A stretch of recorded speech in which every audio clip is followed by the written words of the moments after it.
अस्सलाम वालेकुम दोस्तों, कैसे हैं आप लोग। उम्मीद है आप लोग खैरियत से होंगे। पैरट्स होम की तरफ से एक दफ़ा आपकी खिदमत में हाजिर हुआ हूँ। मालूमाती ओवरऑल टॉपिक आप देख ही चुके हैं, तो मालूमाती वीडियो ही है ये। कि वैसे तो ये टाइम पीरियड जो है जनवरी या फरवरी का, न्यू बर्ड्स लगाने या बर्ड्स के हवाले से कोई प्रिडिक्शन करने के हिसाब से इंतहाई गैर मौजू है। मैं बुनियादी तौर पे इसको पसंद नहीं करता, लेकिन क्योंकि एक ट्रेंड बना हुआ है तो अल्टीमेटली फिर ज़ाहिर है मालूमात इसी टाइम पे प्रोवाइड की जा रही होती है और लोग इसी ड्यूरेशन के अंदर ये सारी चीज़ें फाइंड आउट कर रहे होते हैं। तो फॉर द टाइम बिंग जो है मैंने ये वीडियो थोड़ा सा डिले भी इस वजह से करके कि अब तक जो है मेजॉरिटी के हाथ में जो है उनके क्लच आ चुके होंगे और उनको मार्केट का अंदाज़ा हो चुका होगा बहुत अच्छे तरीके से। वैसे इस वीडियो के हवाले से जो सही टाइमिंग है वो होनी चाहिए जून या जुलाई की, कि जब आप अपनी नए बर्ड लगाएंगे उस वक्त तो आप बर्ड्स को अपने टाइम दे सकते होंगे ब्रीडिंग करने के लिए। ठीक है, आप फौरन ही ऐसा नहीं होगा। इस वक्त अगर आप कोई फैसला लेंगे भी, अव्वल तो या तो आप सर पीटेंगे कि जी मैंने पिछले सीज़न में, मतलब जो सीज़न जाहिर है हमारा सितंबर अक्टूबर में स्टार्ट हो चुका होता है और इस वक्त जो है मिड ऑफ द सीज़न होता है ये जनवरी का, तो आधे क्लच तो तकरीबन आ ही चुके होते हैं। और अब अगर फैसला सही होता है तो खुश होते हैं और अगर गलत हुआ होता है तो सर पीट रहे होते हैं। तो लेकिन अगर इस वक्त हम कोई चेंज करना चाहें तो वो पॉसिबल नहीं होगा। ठीक है, तो इस वीडियो की जो सही टाइमिंग है कि कौन से साल में कौन से वर्ड लगाने चाहिए वो जून और जुलाई की बननी चाहिए, ताकि ये कि आप सुकून से तसल्ली से वर्ड्स खरीद भी सकें और उनको अप्रोप्रिएट टाइम जो है वो दे सकें। ऐसा ना हो कि आपको बस केज में डाल के बॉक्स लगाने की जल्दी हो कि भाई मैं फटाफट जी ब्रीड ले लूँ क्योंकि सीज़न ऑफ होने जा रहा है। ठीक है, तो खैर बहरहाल अब एक ट्रेंड बना हुआ है, सोसाइटिकल ट्रेंड है, तो हमारी भी मजबूरी है कि हम उस ट्रेंड को फॉलो करें।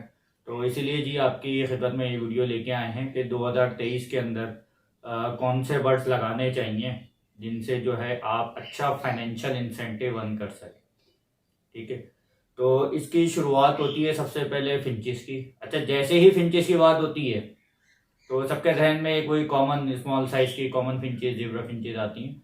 तो यहाँ फिंचेस से मुराद वो फिंचेस नहीं है, बल्कि यहाँ फिंचेस से मुराद उनकी डिटेल वैरायटी है, एक्जॉटिक वैरायटी खास तौर के ऊपर, जिसमें जेब्रा के अंदर एग्जीबिशन इस वक्त charcoal is a very hot product, फिर orange exhibition again a hot product. तो इसके ऊपर ऑरेंज पे भले थोड़ी कम करें लेकिन चारकोल के ऊपर एग्रेसिवली वर्किंग करें और it will give you a very good return. उसके अलावा जो है गोल्डियान है, गोल्डियान के अंदर स्पेशली जो ब्रूनो है, ब्लैक ब्लू बैक और ब्रूनो वगैरह, या सिल्वर के अंदर जो वर्किंग हो रही है उसके ऊपर वर्किंग करें। डायमंड के अंदर सिल्वर डायमंड और टोपास, उसके ऊपर वर्किंग की जाए। स्टार के अंदर yellow face, yellow body, full yellow जो है उसके ऊपर वर्किंग की जाए। ऑरेंज फेस, सिनामिन बॉडी जो है उसके ऊपर वर्किंग की जाए। बाय द टाइम आप लोग देख रहे होंगे कि मैं जिन बर्ड्स के नाम ले रहा हूँ उनकी वीडियोस जो है मैं साथ साथ शेयर भी करता जा रहा हूँ। अच्छा, डायमंड के अंदर एक वैरायटी अभी काफ़ी कम है पाकिस्तान के अंदर, लेकिन जिसको ये वैरायटी मिले वो इसके ऊपर ज़रूर वर्किंग करे। इसका नाम है टोपास। अभी इसके हवाले से प्रिडिक्शन करना कबल वक्त है कि इसकी ब्रीड आ रही है या नहीं आ रही है, अच्छी आ रही है या नहीं आ रही, लेकिन बहरहाल इसके ऊपर वर्किंग ज़रूर करें। अच्छा, उसके अलावा दो जो हैं वो न्यू म्यूटेशन है, मास्क और पार्सन के नाम से। पार्सन में तो खैर अपग्रेडेड वर्जन उसका आ भी गया मार्केट के अंदर एसेलिनो के नाम से। तो एक्जॉटिक फिंचेस के अंदर ये वैरायटी आप रखें।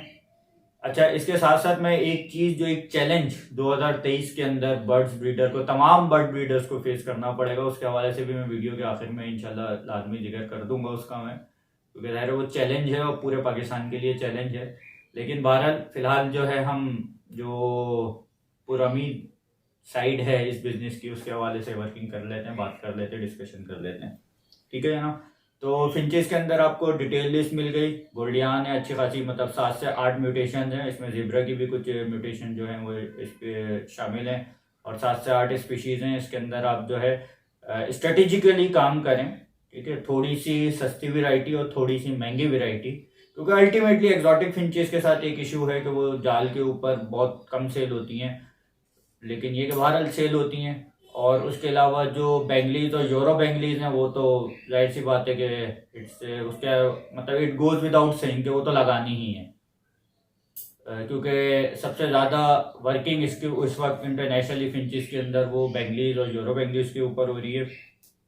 और इम्यून सिस्टम के हवाले से, फाइनेंशियल इंसेंटिव के हवाले से, लो मोटिलिटी के हवाले से बहुत सबसे अच्छा आइटम अभी तक जो मैंने इन 7 से 8 स्पीशीज़ का जिक्र किया, इन सबके ऊपर हमारे फॉर्म में काम होता है, लेकिन सबसे अच्छा रिजल्ट ब्रीडिंग के हवाले से जो हमारे पास आता है वो बेंगलीज में आता है, तो बेंगलीज को ज़रूर लगाइए। अच्छा जी, उसके बाद एक खुशखबरी है मखसूस ब्रीडर्स के लिए, ठीक है। और तोते का नाम आते ही ये बर्ड सबसे पहले लोगों के ध्यान में आता है। तो जनाब बजरी कमबैक करेगा, और इसकी जो स्पेशली ब्लैक के हवाले से इसके ऊपर जो वर्किंग हो रही है, ब्लैक विंग हो गया, ब्लैक फेस हो गया और फुल ब्लैक हो गया, तो वो कमबैक करेगा और बहुत अच्छा इंसेंटिव देके जाएगा लोगों को। जो लोग बजरी के ऊपर काम कर रहे थे वो जल्द अज जल्द जो है ब्लैक के ऊपर वर्किंग करना ऑलरेडी बहुत सारे लोगों ने शुरू कर दी है, लेकिन जो होगो के ऊपर, एग्जीबिशन के ऊपर और रैम्बो के ऊपर काम कर रहे थे वो ब्लैक की तरफ जो है जल्द से जल्द आए। बहुत अच्छा इंसेंटिव देने वाला है ये आप लोगों को।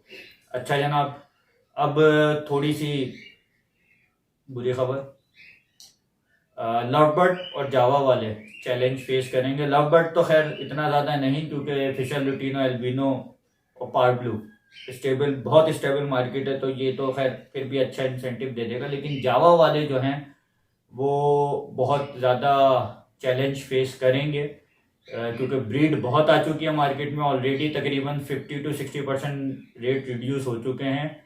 और ना उम्मीद ना हो, मतलब बात करने के जो मकसद है वो ये नहीं है कि जावा ख़त्म कर दे, लेकिन जावा अपनी एक्चुअल मार्केट पोजीशन, वो मार्केट पोजीशन जिसके ऊपर जाल पे ख़रीदारी हुआ करती थी, नियर बाय उसके पास आ चुका है और मज़ीद आने वाले दिनों में उसके पास आ जाएगा। तो वो लोग जिन्होंने एक बर्ड जो है वो 5 टाइम 6 टाइम वैल्यू के ऊपर परचेज किया था, उनको ये चैलेंज ज़रूर फेस करना पड़ेगा कि अब जब वो उसको मार्केट में सेल करने जाएंगे तो उन्हें उसकी एक्चुअल जो इंटरनेशनली कंपेटेटिव प्राइस थी वो ही मिल सकेगी।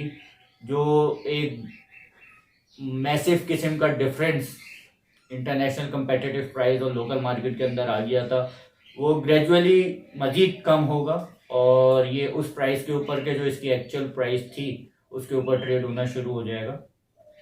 तो ये दोनों चीज़ें जो हैं लव, और फिर लव बर्ड के अंदर जो है जो बड़ी महंगी म्यूटेशन हैं, जो 4 लाख 5 लाख रुपए की पेल फेलो है, डन फेलो वगैरह है, उनको उनकी ब्रीडिंग करने वाले जो हैं वो थोड़ा सा चैलेंज फेस करेंगे। लेकिन जाहिर सी बात है कि इतनी महंगी ब्रीड लगाने वाले को इस चीज़ की फिक्र होती नहीं है, तो अल्टीमेटली उसको बहुत ज़्यादा कोई प्रॉब्लम फेस नहीं करेगा।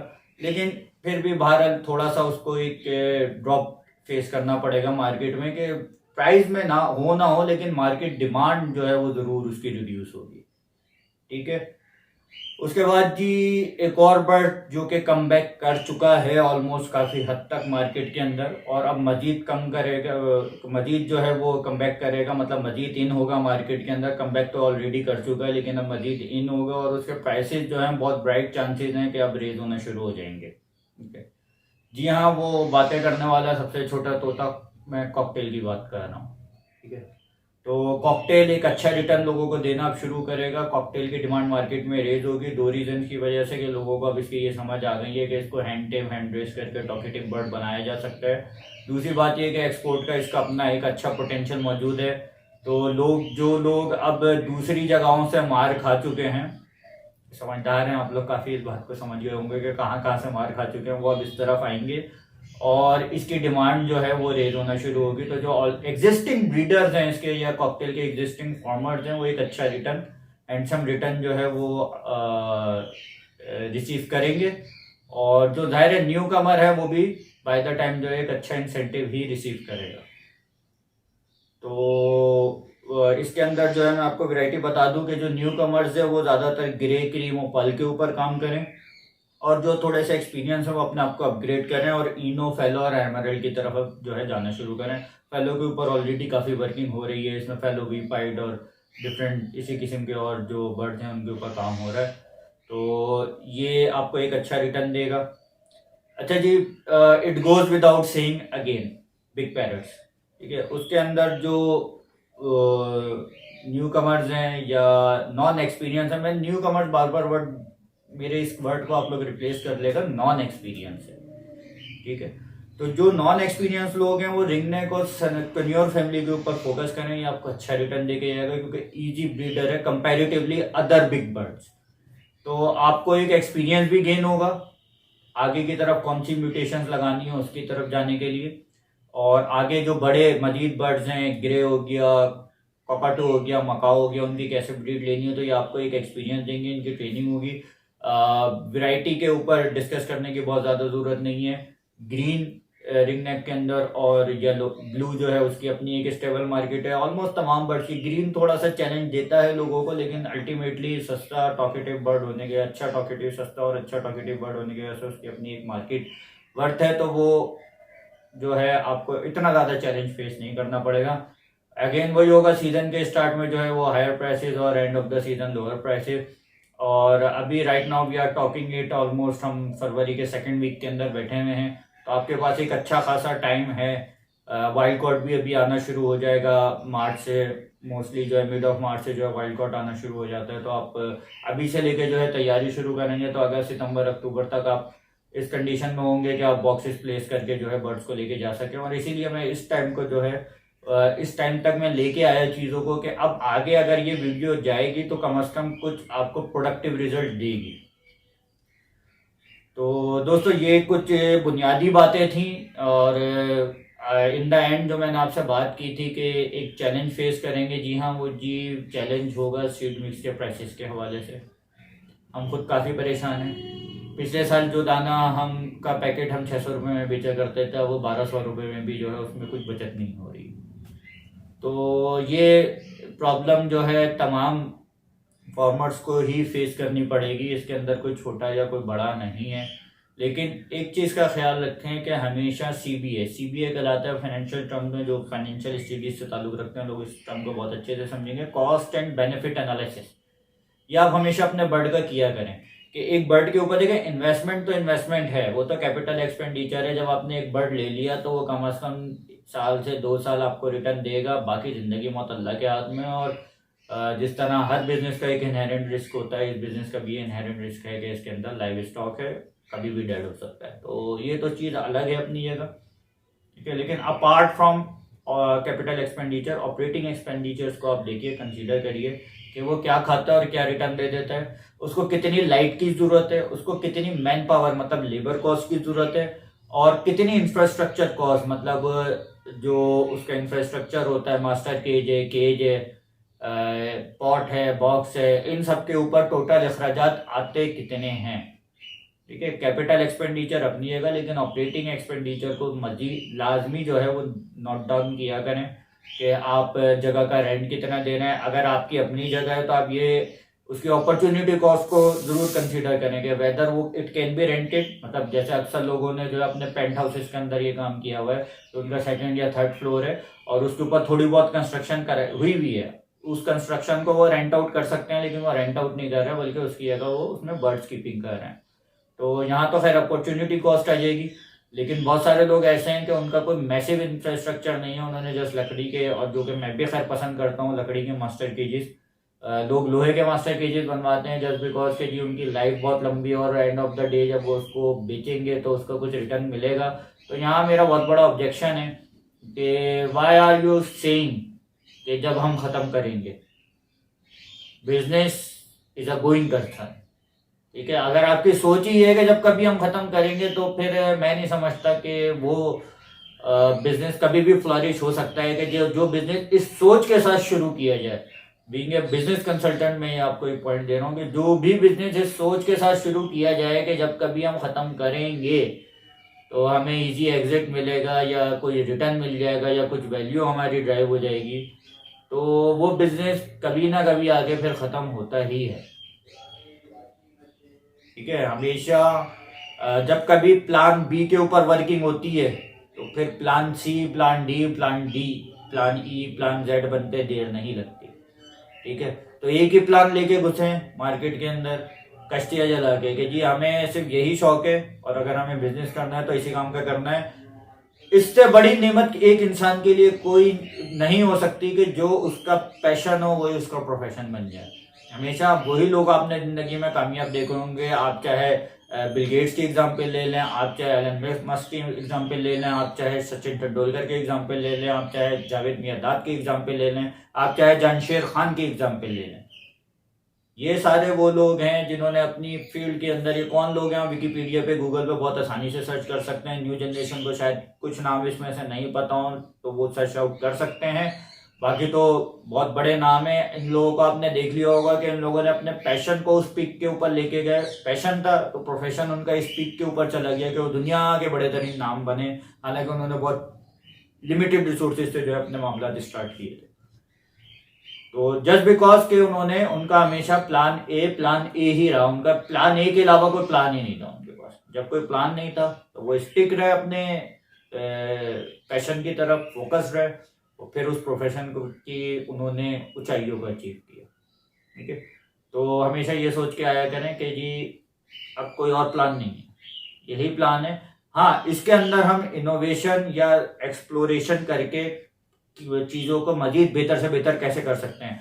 लाइक फॉर से कि अगर हम लव बर्ड की फार्मिंग कर रहे हैं तो उसके अंदर हमने Fischer, lutino, albino, commercial birds रखे हुए तो हम अपग्रेड करें पार्बलो, स्प्लिट और पेल फेलो वगैरह की तरफ जाएं। फिंचिस की हम फार्मिंग कर रहे थे, अगर हमने लेट्स सपोज सिर्फ कॉमन जेब्रा फिंचिस रखी हुई थी तो हम अपग्रेड करें, एग्जीबिशन की तरफ आएँ या उसकी मजीद स्पीशीज़ को ऐड ऑन करें। इसी तरीके से अगर हम सिर्फ रिंगनेक की, और रिंगनेक की में भी अगर म्यूटेशन हमारे पास मौजूद है तो ऑल्दो वैसे तो कुछ और करने की जरूरत है ही नहीं। लाइक येलो और वाइट और फिर ऑफलाइन वायलेट ने जो इंसेंटिव है वो लोगों को बहुत अच्छे से पता है। तो अगर 50-60 पेयर किसी के पास सिर्फ ये लगे हुए हैं म्यूटेशन के अंदर तो उसको वैसे कुछ और करने की जरूरत नहीं है। लेकिन फिर भी अगर वो चाह रहा है तो वो इनोवेट करे, एक्सप्लोर करे, न्यू वैराइटीज की तरफ आए। ठीक है, रिंगनेक से बाहर निकले, रॉ की तरफ आए। रॉ की अगर कर रहा है तो ग्रे पैरेट, कॉकटू, मकाओ की तरफ जाए। तो ये चीज़ें तजर्बात करते रहने चाहिए, और ज़रूरी नहीं है कि हर तजर्बा फेल हो। और समटाइम आपको उन्हीं तजर्बों में से एक ऐसा क्लिक मिलता है कि फिर आप ऊंचाइयों की तरफ बढ़ते चले जाते हैं। ठीक है, तो तजर्बे ज़रूर किया करें। वो इंसान जो कहता है कि मैं ज़िंदगी में कभी फेल ही नहीं हुआ, तो यकीनन उसने ज़िंदगी में कभी कोई नई चीज़ जो है वो एक्सपीरियंस ही नहीं की होगी। तो नई न्यू चीज़ों को एक्सप्लोर करते रहा करें, न्यू एक्सपीरियंसेस करते रहा करें, टेस्ट करते रहा करें, लेकिन CBA एनालिसिस के साथ। ठीक है, ऐसा नहीं कि अपना सब कुछ जमा पूंजी उठा के एक चीज़ के ऊपर लगा दे जिसका आपको तजर्बा भी ना हो और फिर बाद में सर पीटे। तो दोस्तों, ये फाइनेंशियल्स के हवाले से काफ़ी डिटेल वीडियो हो गई है। वो म्यूटेशन भी बता दी है और फिर कारोबार करने के जो कुछ बुनियादी उसूल हैं वो भी आप लोगों को बता दिए कि किस तरीके से करना चाहिए और क्या करना चाहिए। तो इस वीडियो को यहीं तक रखते हैं, इंशाल्लाह आगे आपसे किसी और मालूमाती वीडियो में। तब तक के लिए अस्सलाम वालेकुम।